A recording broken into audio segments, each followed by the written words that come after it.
The massive warship hung in space like a dark cloud of death. Its black surface, covered in organic armor plating, seemed to absorb the light from nearby stars. In the command center, Supreme Commander Drake stood tall, his scaled skin reflecting the dim red emergency lights that flashed across the bridge. "Status report," Drake commanded, his deep voice echoing through the chamber. The crew of Ravagers worked at their stations, their movements precise and predatory. Each of them stood over 8 feet tall, their bodies engineered through millions of years of selective breeding and biological enhancement.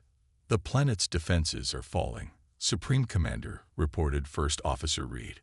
"Their orbital stations have been destroyed. Their remaining ships are retreating to the far side of their moon." A cruel smile spread across Reed's face, revealing rows of sharp teeth. Drake nodded slowly. This was how it always went, how it had gone for the past 1,000 years. The Ravagers would arrive, and their prey would run. But there was nowhere to hide from the apex predators of the galaxy. "Begin the ground assault," Drake ordered. "I want this finished by the next solar rotation." Through the massive view screen, hundreds of drop pods launched from the warship's belly. They streaked through the atmosphere of the purple-tinted planet below, leaving trails of fire in their wake. Each pod contained 5 Ravager warriors, each one capable of taking on an army of lesser beings. On the surface, the defending species, the Arcturians, mounted their final defense. They were a peaceful race of traders and artists who had only recently achieved spaceflight. Their cities were beautiful crystal structures that reached toward the stars. Now those same crystals shattered under the impact of Ravager drop pods. The first wave of Ravager warriors emerged from their pods, their armor adapting to the planet's atmosphere within seconds. They stood in the ruins of what had been the Arcturians' capital city, their enhanced senses taking in every detail of their surroundings. "Spread out and hunt," ordered Ground Commander Stone. "Leave none alive who resist. Take only the strongest for processing." His troops moved with terrible purpose, their bodies capable of regenerating from almost any wound, their strength enough to tear through reinforced walls like paper. The Arcturians fought bravely, using their energy weapons and force fields, but their technology was useless against the Ravagers' biological superiority. Where energy beams struck Ravager warriors, their skin simply absorbed the energy. Where force fields blocked their path, they simply waited for their bodies to adapt and phase through them. From his command ship, Drake watched the slaughter with satisfaction. The Ravagers had evolved beyond the need for complex technology. Their bodies were their weapons, their ships were living creatures bred for space travel, and their armor was a second skin that grew and adapted with them. "Supreme Commander," Reed called out, "we're detecting a signal. The Arcturians are broadcasting a distress call into deep space." Drake laughed, the sound sending chills through even his own crew. "Let them call for help.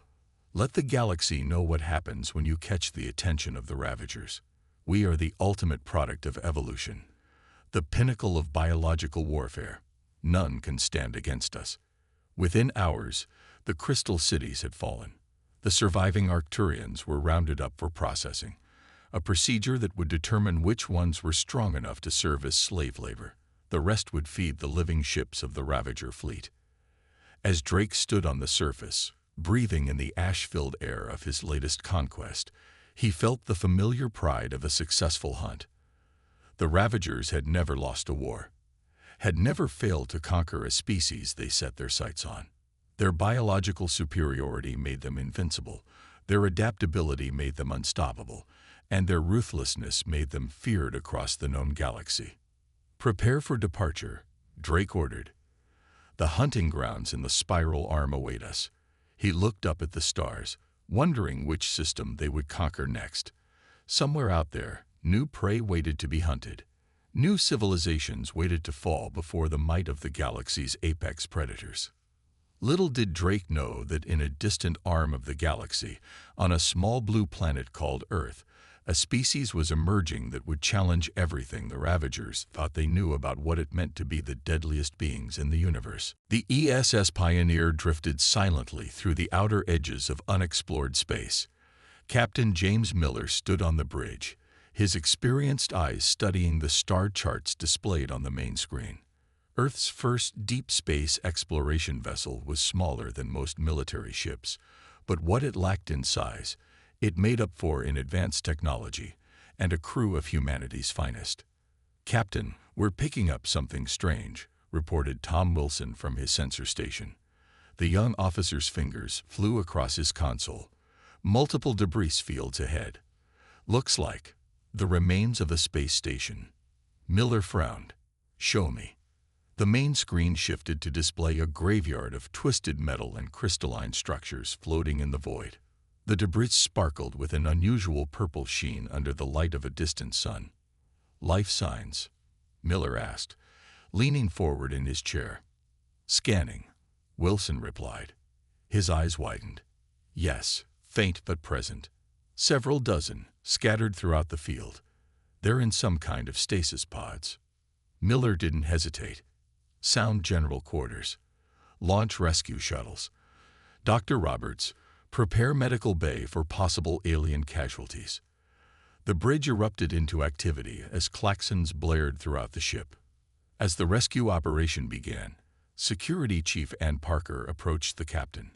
"Sir, these debris patterns, they're not from a natural disaster or accident. This was an attack." Miller nodded grimly. "I noticed. Whatever did this was thorough. But why leave survivors in stasis pods?" The answer came 3 hours later in the medical bay. Dr. Roberts stood before a holographic display showing the alien anatomy of their rescued guests. The creatures were tall and slender, with crystalline growths on their purple-tinted skin. "They're called Arcturians," Dr. Roberts explained, reading from the translated data they'd recovered.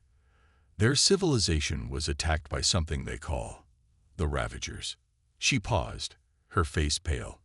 "The stasis pods were their last resort, a way to preserve some of their people until help arrived." "How many did we save?" Miller asked. 32, Roberts replied, "out of a population of billions." The first Arcturian they revived was named Keeper. Through the translation matrix, he told them everything. About the Ravagers' brutal efficiency, their biological superiority, their complete dominance of every species they encountered. "They will come for you too," Keeper warned, his crystalline features reflecting the medical bay's lights. "They always come. None can stand against them." Miller shared a look with his officers. Humanity had faced its share of challenges. They'd survived world wars, climate disasters, and their own worst impulses to reach the stars. They hadn't come this far to cower before bullies, no matter how powerful. "We'll need to warn Earth," Parker said.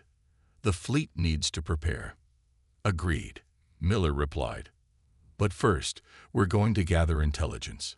He turned to Keeper. "Can you help us track them? Learn their patterns?"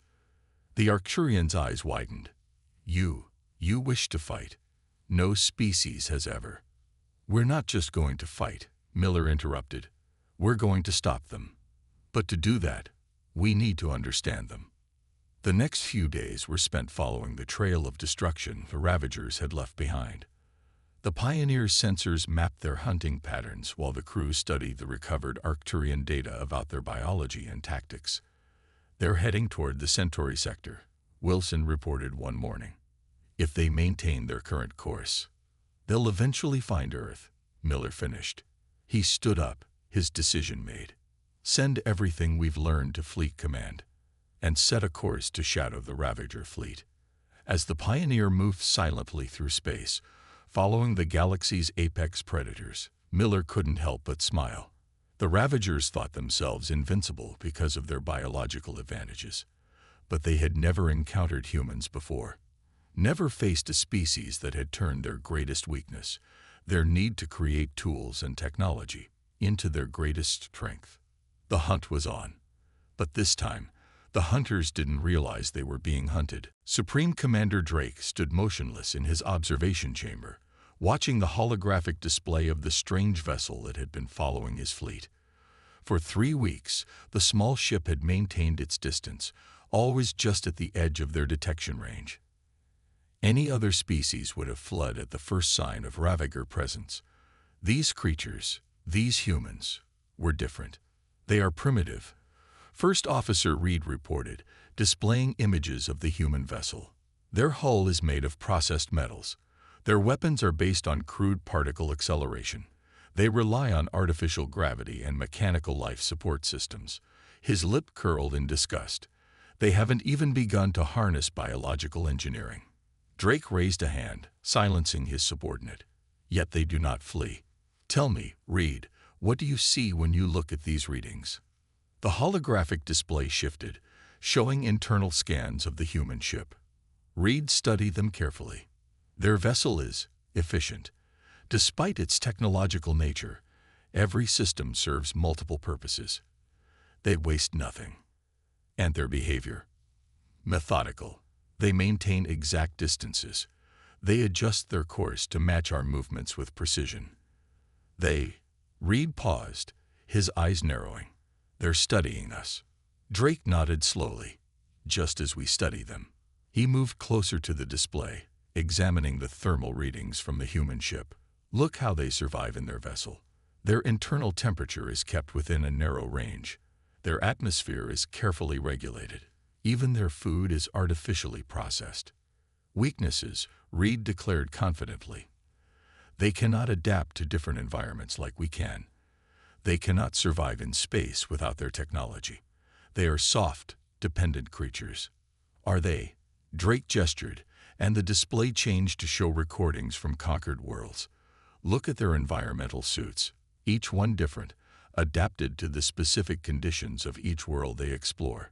Their tools change constantly. Their ships carry different weapons and defenses depending on their mission. He turned to face Reed. They do not adapt their bodies, Reed. They adapt their environment. In the medical chamber below, Chief Biologist Grant was conducting his own assessment of the humans. Through careful observation of their movements and energy signatures, he had compiled a detailed analysis of their physical capabilities. Report, Drake commanded as he entered the chamber. Grant clicked his claws together in thought. They are full of contradictions, Supreme Commander. Their muscles are weak compared to ours, yet they can endure long periods of physical activity. Their bones break easily, but they heal remarkably well.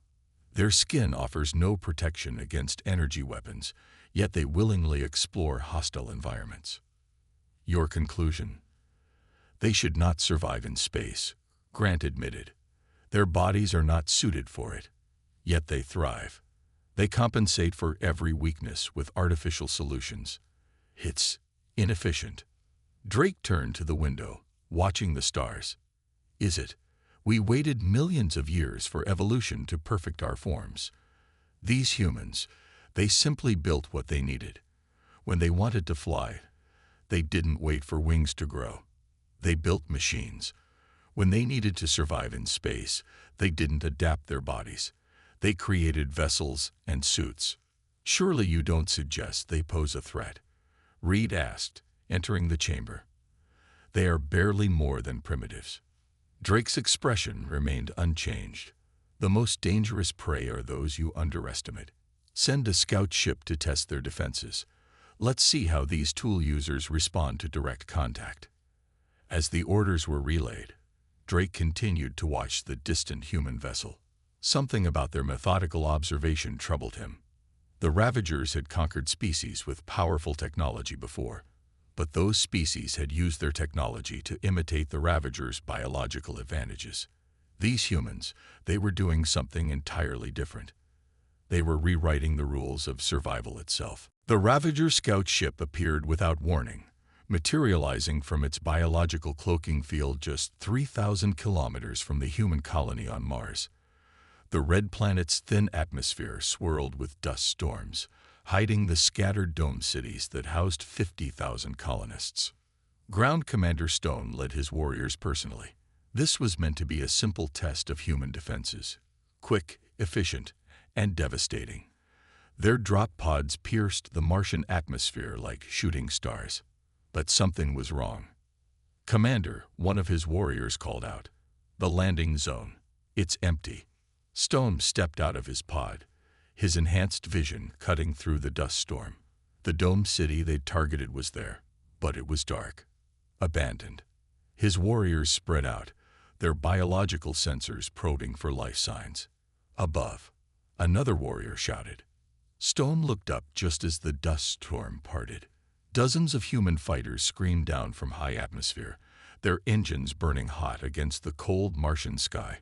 But instead of energy weapons or projectiles, they released clouds of silvery particles. "Meaningless," Stone growled. "Our armor adapts to all." His words cut off as his skin began to burn. The silvery cloud wasn't a weapon. It was billions of microscopic robots. Nanites. They were attacking the Ravagers' biological armor at the cellular level. "Fall back," Stone commanded. "Adapt. Adapt." But for the first time, adaptation wasn't enough.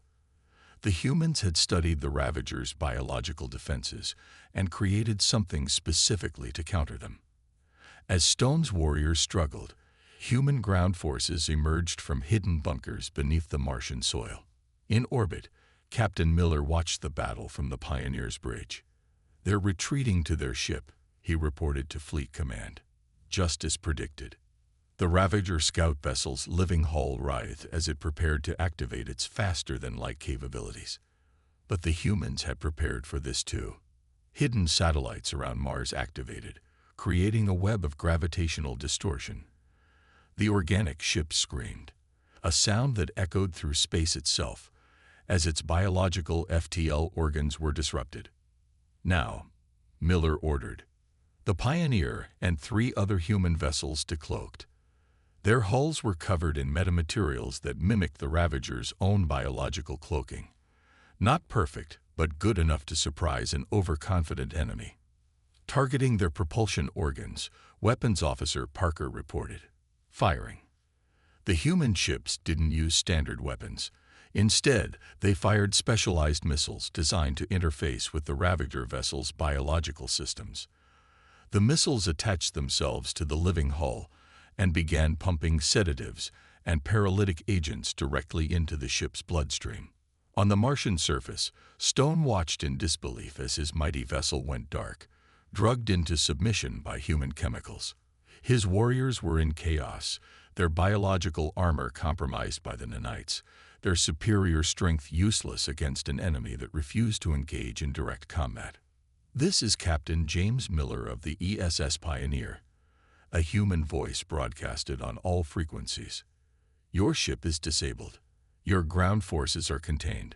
Surrender, and you will be treated according to interstellar law." Stone snarled in rage. Surrender. To primitives. But as he watched his warriors falling one by one to the innovative human tactics, he realized something that chilled him to his core. The humans hadn't just studied Ravager biology. They'd understood it. Then they'd done what humans always did. They'd built tools specifically designed to overcome it. "Supreme Commander," Stone transmitted to the main fleet. "The humans, they are not like the others. They do not fight on our terms. His transmission was cut off as a targeted electromagnetic pulse knocked out his remaining communications. The last thing Stone saw before human stun weapons took him down was a squad of their soldiers approaching through the dust storm. They looked so fragile in their environmental suits, so dependent on their technology. Yet they had done what no species had managed in thousands of years. They had defeated a Ravager force in direct combat. And they had done it without a single casualty. Supreme Commander Drake smashed his fist through the holographic display, his rage finally boiling over. The defeat at Mars was no longer an isolated incident. In the past month, 3 more Ravager attack groups had fallen to human forces. Each time, the humans used new tactics, new technologies, new ways to turn the Ravagers' biological superiority against them. Full assault, Drake commanded, his voice echoing through the living walls of his flagship. No more tests. No more scouts. We will crush these humans with overwhelming force. First Officer Reed stepped forward, his expression troubled. Supreme Commander, the humans have spread our tactical data to their colonies. They're adapting faster than. They are insects. Drake roared. Primitive creatures hiding in metal shells. We will show them what true power means. The Ravager war fleet emerged from faster-than-light travel near Saturn. 1,000 living ships, each one carrying hundreds of warriors. It was the largest force the Ravagers had assembled in 500 years. The gas giants' rings sparkled as the massive fleet moved through them, using the ice and debris for cover. But the humans were waiting. Multiple contacts. Reed shouted. They're launching something from the rings. Thousands of small objects shot out from hiding places in Saturn's rings. They weren't ships or weapons. They were probes, each one broadcasting a different frequency that mimicked Ravager neural patterns. The living ship's sensitive biological sensors were suddenly overwhelmed with false signals. Adapt, Drake ordered. We are superior. We err. His words were cut off as human ships appeared from behind Saturn's largest moons. They were bigger than before, their hulls covered in reverse-engineered Ravager biological armor. As they opened fire, their weapons released engineered viruses that targeted the Ravager's enhanced healing ability, turning it against them. They're in our networks, Reed reported, his voice rising in panic. The humans, they've created an artificial intelligence that speaks our ship's biological language. It's turning our own vessels against us. Drake watched in horror as hundreds of his ships began moving without orders, their living systems corrupted by human computer code that had been specifically designed to interface with Ravager biology. The humans hadn't just studied their enemies. They'd learned to hack them. Launch all warriors, Drake commanded. We will take their colonies by force. But even this desperate move played into the humans' hands. As Ravager drop pods streaked toward the human colonies on Saturn's moons, automated defense systems activated. Magnetic fields caught the pods in mid-flight. Gravity weapons pulled them off course. And waiting ground forces used sonic weapons that disrupted the Ravagers' enhanced senses. Supreme Commander, Reed said quietly, we're receiving transmissions from the colony worlds we conquered. The humans, they've given our slave species their technology. They're rising up against us. Drake stood silently as his mighty fleet fell into chaos. The humans had done the unthinkable. They'd not only found ways to counter Ravager biology, but they'd also shared their discoveries with every species the Ravagers had conquered. 1,000 years of absolute dominance was unraveling in a matter of weeks. Send the signal, Drake finally ordered. Call every Ravager ship, every warrior, every asset we have. The humans want a war. We will give them one that will burn the galaxy itself. As the call went out, Drake received an unexpected transmission. It was from the human leader, Admiral Thomas Baker of the Earth Defense Fleet.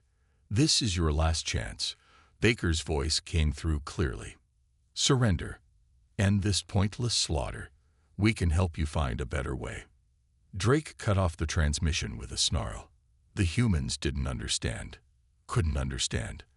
The Ravagers were the apex predators of the galaxy. They would never surrender, never show weakness, even if it meant their own destruction. On 1,000 worlds across the galaxy, slaves watched their masters fall. The crystalline Arcturians, the first to be saved by humans, now led other species in rebellion. They used human-designed weapons and tactics, teaching others how to fight back against their biological overlords. Keeper, the Arcturian leader who had first warned humanity about the Ravagers, stood on his homeworld for the first time in decades. The crystal cities were broken, but his people were free. Human engineers helped them build new defensive systems, while medical teams treated the wounded from all species. Another Ravager stronghold has fallen, reported his human advisor, Major Ryan West. The aquatic Delphians used our sonic disruptors to drive them from their underwater cities. That makes 17 liberated systems in the past week. Keeper's crystalline features reflected the light of his home sun. How long did we suffer under their rule? How many generations lived and died as slaves? And yet in mere months, the humans have shown us that the Ravagers can be beaten. In deep space, Admiral Baker's fleet pursued the retreating Ravager forces. The humans had developed faster-than-light tracking systems that could follow the biological ship's energy signatures. There was nowhere left for the self-proclaimed apex predators to hide. "Admiral," Captain Miller called from the Pioneer, now upgraded with recovered Ravager technology. "We're detecting massive energy readings ahead. The Ravagers, they're gathering their remaining forces at their homeworld." Baker studied the tactical display. Almost 3,000 Ravager ships had assembled around a massive red giant star. Their homeworld, a planet twice the size of Earth, pulsed with biological energy. This was where they had evolved, where they had first begun their campaign of galactic conquest. "All forces, hold position," Baker ordered. "Send the message." Throughout the fleet, human ships broadcasted on all frequencies. The message was simple: surrender and live, or continue fighting and face extinction. The humans had the power to end the Ravager species, but they offered mercy instead.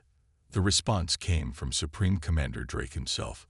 His holographic image appeared on every ship's bridge, his once proud features now twisted with rage. "You think you've won," Drake snarled. "You've turned our slaves against us, corrupted our biological perfection with your machines. But we are the apex predators of this galaxy. We would rather die than submit to lesser beings." As Drake spoke, the Ravager homeworld began to change. The entire planet's surface writhed as billions of years of stored biological energy was released at once. The Ravagers were attempting to evolve their entire species in a matter of minutes, pushing their biological manipulation to its absolute limit. "Energy readings are off the scale," Miller reported. They're transforming themselves into something new, something more dangerous." But humanity had prepared for even this. As the Ravager fleet began its final attack, ships from dozens of liberated species jumped into the system. Each one carried weapons and defenses designed by humans, each one crewed by beings who had suffered under Ravager rule for generations. "All ships, execute Pattern Omega," Baker commanded. "Remember your training. No matter what they become, no matter how they adapt, we adapt faster. We work together. We win together." The battle that followed would be remembered for centuries. The Ravagers fought with the desperate fury of a species facing extinction. Their ships merged into massive biological weapons never seen before. Their warriors transformed into creatures of nightmares. But for every biological horror they created, the combined fleet had an answer. Human ingenuity, multiplied by the unique abilities of a dozen different species, proved more than a match for mere biological superiority. The revolution that had started with one small human ship rescuing a handful of survivors had become a galactic uprising that would change everything forever. The red giant star cast an eerie glow over the battlefield. Broken ships, both biological and mechanical, drifted silently in space. The Ravager homeworld still pulsed with energy, its surface twisted into impossible shapes by the desperate final evolution of its people. Supreme Commander Drake stood in his flagship's command center, watching his species' last hope die. The forced evolution had failed. Instead of creating superior beings, it had driven many Ravagers mad, turning them into mindless creatures that attacked even their own kind. "Commander," Reed's voice came weakly through the ship's living walls. "The humans, they're boarding us." Drake didn't respond. He watched as human ships, now joined by vessels from a dozen liberated species, surrounded his flagship. Their combined technology had proven more adaptable than even the Ravagers' biological mastery. But it wasn't their weapons that had truly defeated the apex predators of the galaxy. The boarding party that entered the command center was led by Captain Miller of the Pioneer. With him were Keeper of the Arcturians and representatives from other species that had once been Ravager slaves. They carried weapons, but kept them lowered. "It's over, Commander Drake," Miller said simply. "Your fleet is destroyed. Your homeworld is in chaos. Surrender, and we can still save many of your people." Drake turned to face them, his enhanced body showing signs of the failed evolution attempt. "Save us? We are the perfect species, the ultimate predators. We need no saving from lesser beings." "Perfect." Keeper stepped forward, his crystalline form glowing softly. "Look what your pursuit of biological perfection has brought you. While you evolve your bodies, humans evolve their minds.